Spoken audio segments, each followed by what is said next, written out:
to Southeastern. Welcome to Southeastern 16, presented by FanDuel. Jumped the gun a little early there.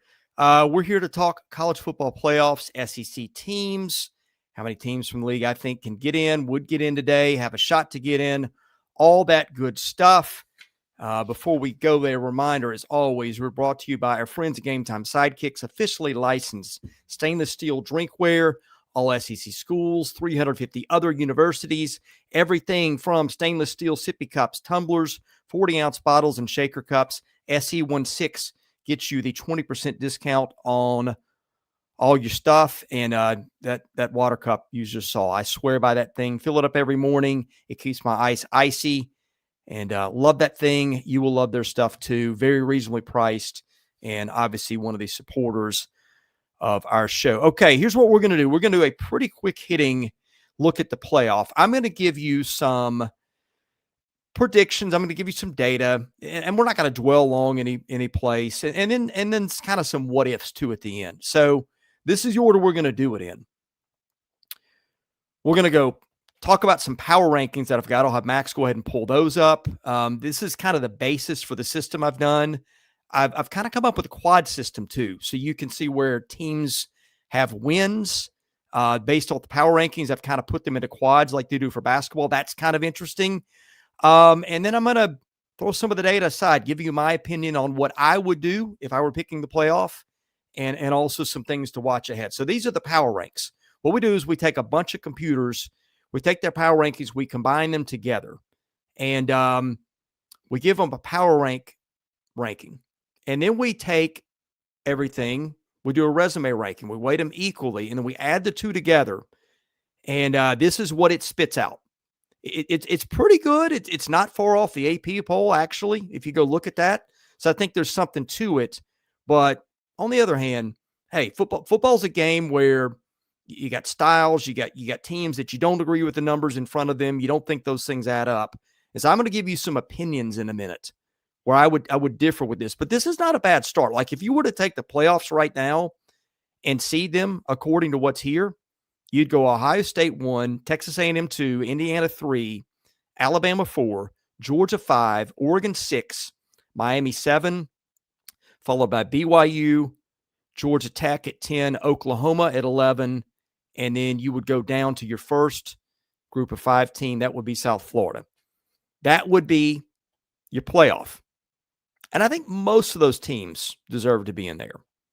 But maybe not all of them. And look, frankly, it's not going to matter because they're going to play the games. And if you guys remember this, last week I said, here's the teams that I feel most confident in. And I named 4 of them. They were Ohio State, Indiana, Miami, and one other team. Texas Tech. Said, I think those are teams that are almost a lock for the playoff. Well, guess what happened? Texas Tech went and lost at Arizona State, I think, as a double-digit underdog, and Miami was certainly a double-digit favorite and ended up losing to Louisville at home. So every week something happens that you don't see coming, and that's kind of the state of college football these days. So that is how, if you just do them the way I've drawn it up, that's how it spits out. Now, Max, I'm going to have you pull up the bracket as I would have it. This is what I would do. I would have you top seeds, Ohio State 1. I would have Alabama 2. I know that's kind of out of the mainstream narrative, but when you quad these things out, if Alabama's got 4 top 25 wins, and what would be kind of a quad 2 loss on the road at Florida, if you're doing quads, I think that's pretty loud. Nobody in the country has done anything close to that. We get hung up on what you didn't do, your losses, those kind of things. I think sometimes that drowns out the good stuff. And I if it were me, I would put Alabama the number 2 team in the playoff this week. Indiana, I have 3. I think that's a pretty dominant team. And Texas A&M resume is the best. I'm not. If I put Alabama and A&M on the field right now and played it out, I would have Alabama winning that game. So that's kind of how I did it. And it's a little bit of that. Sometimes I lean more towards what you did. Sometimes I lean a little bit more towards what you think. 5 at Georgia, solid choice. Georgia's a team with a great shot to make the playoff after last week. I have Oregon at 6. Oregon's taken 1 loss. The resume is not great, but I think that team's really good. Miami at 7. Miami's got a cakewalk at the schedule here on out. Not that guarantees you anything, but I think Miami's still going to have a pretty good shot to go into the playoffs and is a pretty good team. Remember, beat Notre Dame. And I've got Oklahoma at 8. A lot of that's resume. A lot of that, too, is the realization that Jackson Arnold, good grief, Oklahoma fans are going to hate me for that. John Mateer, been playing a little hurt. Certainly was not 100% in the Texas game. But Oklahoma's got a really good resume. That win over Michigan's a big one. One on the road at South Carolina. It's never easy to do in the SEC, and some other quality wins in there. So Oklahoma, a pretty solid 8 in my mind right now. I have some doubts about Oklahoma being able to get to the playoff because of watching them play, the issues on offense, and also the schedule, which is, my goodness, nobody's got a worse schedule coming up in terms of toughness than Oklahoma. But I think they deserve to be in right now. 9, I got BYU, unbeaten. Really good win over Utah this week. I think BYU's got a pretty good path to the playoff, and I think is perpetually underrated. Vandy at 10. I don't think the resume is quite as impressive as maybe perceived, but I think it's good enough. Only lost by Vandy at Alabama, a game a lot of people are going to lose in Tuscaloosa. You got 3 road wins against Power 4 teams, I guess 2. And then you got a big home win over what was the number 10 LSU. I got Georgia Tech at 11. Got some questions about Tech. Tech hasn't really beaten much of anybody. I guess at Duke was a good win. Probably your best win at this point. The Clemson win at home now doesn't mean a whole lot, but Tech's undefeated and got to be there. And 12, South Florida is my number 12. I think South Florida is going to take that spot. End up being the best, certainly right now, the best of all the group of 5 teams. We'll find out a little bit more after Memphis this weekend. So that is the playoff as I would pick it right now. The one thing I'll guarantee is it won't look like that next week or the week after. And really, this is kind of a fool's errand at this point, okay? Until we see these teams play more of the good on good games that are coming, and even just showing up and not stubbing your toe every week.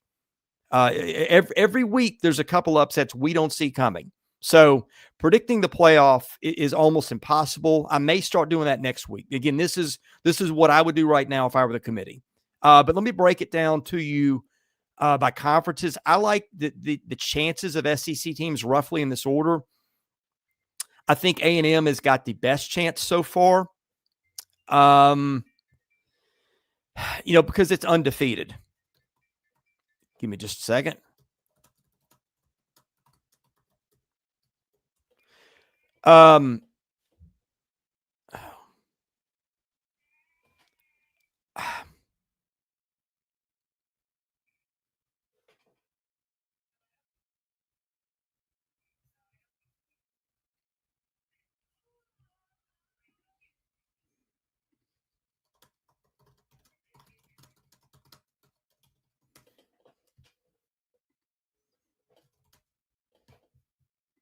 Sorry about that.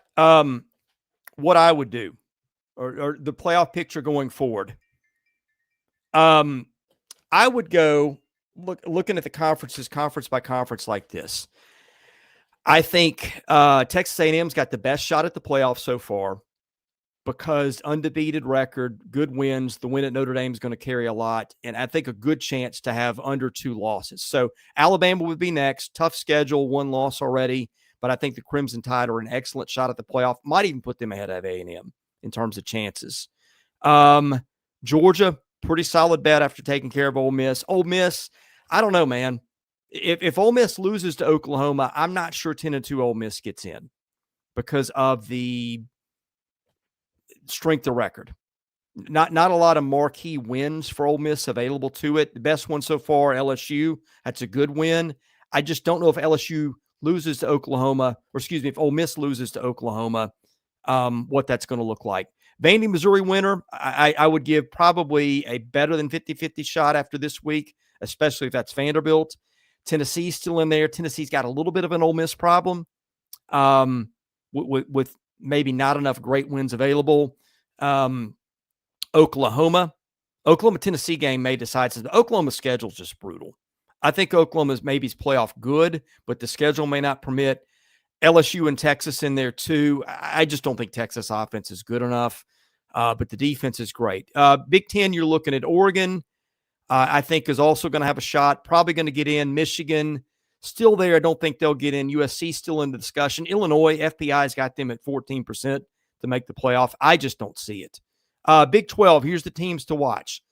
I think it's going to come down between Texas Tech and BYU, maybe for one bid. Could get two. I think if Texas Tech beats BYU in the regular season, they meet again in the playoff, and BYU gets that one in the championship game, they might get two. Cincinnati's got a path. They're 4-0. SMU still in the discussion because it's 3-0. I don't think either Cincinnati or SMU are going to get there, but they might. I would really keep an eye on the Big 12 because what you want is Texas Tech and BYU to take some losses if you're the rest of college football. If you're the rest of college football, that's what you want because Big 12 getting two in is going to be a catastrophe for somebody else. ACC, Georgia Tech's unbeaten, like their chances. Probably not going to lose again till Georgia, neutral site. Who knows? There's a game or two on there that could be problematic, but Georgia Tech's got a good shot. Miami still like the chances. Remaining schedule is horrid. Now, Miami wins out, loses in the ACC title game. I don't know. We'll see. And Virginia, too. Virginia's got a 15% shot at FPI. I'm not sure I'm buying it. And anyway, only one group of 5 teams going to make it. Notre Dame's also a conversation piece. We'll get to that in just a minute. If you got any questions, drop them in. Probably not going to go too long here today, but reminder, we're brought to you by Yearly Company, Nashville-based fine jewelry brand built on tradition, designed for meaning. Each piece handcrafted from solid 14-karat gold, natural gemstones, made to measure for a perfect fit, backed by a lifetime guarantee. Every Yearly Company bangle is custom sized. Knowing your size is the most important step before ordering. That's where the sizing kit comes in. It's the perfect place to start, especially for husbands who want to have sizes ready now, so shopping closer to the holidays is effortless. Code SE16KIT, KIT, gets you 100% off the sizing kit at checkout. ROKFORM, world's strongest magnetic phone case. Love my ROKFORM case. Love the phone clip for the vent in the car. You got to get that. Extreme protection, super strong magnets, rock lock, secure mounting. SEC25, get you 25% off your order at rockform.com. HOVI Dry Goods is your new favorite hat. Look no further than HOVI hats for high-quality headwear with a great fit and unique designs. Bad Beat, BADBEAT, gets you 15% off your entire order. Love my Titans hat. Here it is. You guys will love your HOVI hats too. All right, wrapping this up. Notre Dame. I actually had Notre Dame in my playoff bracket. Took them out for Georgia Tech. I think Notre Dame is good enough to make the playoff. I think Notre Dame probably is going to make the playoff, but got to win the rest of those games. USC was a start. I think losing one possession games in the final minute, I guess, to Miami and Texas A&M shouldn't be disqualifying, but not a lot of opportunity for good wins. I think it's going to be strength of team and people's opinion on Notre Dame because the resume is probably not going to stack up with the other ones. But Notre Dame survived a loss to Northern Illinois last year and got in anyway, and I think that was the right call. Teams that I did not have in that I considered this week, Ole Miss. I really don't know what to do with Ole Miss right now. Could have swapped Vandy for Ole Miss. I think Vanderbilt's a little better right now, but play that one on a neutral field somewhere. Probably a field goal spread either way. Texas Tech, probably a top 12 team in terms of quality, maybe. But resume not great so far. Did beat Utah, which was a good win, but also beat up on some bottom feeders. Missouri hasn't done enough yet to be in the conversation. Beat Vanderbilt and Nashville, you're there. And then these other teams, I'll be interested to see what Louisville does. It's a one-loss team. Tennessee's still hanging around. But I think the ones I really considered that I didn't put in this week, probably in some order, Ole Miss, Notre Dame, Texas Tech, and Missouri, though Missouri was projecting a little bit. I think other than that, everybody else is kind of looking up at the pack. But again, that's going to change every week. We'll update this next week. Thank you guys for watching. Appreciate it. God bless you guys. Have a great week. You've been watching Southeastern 16 presented by FanDuel.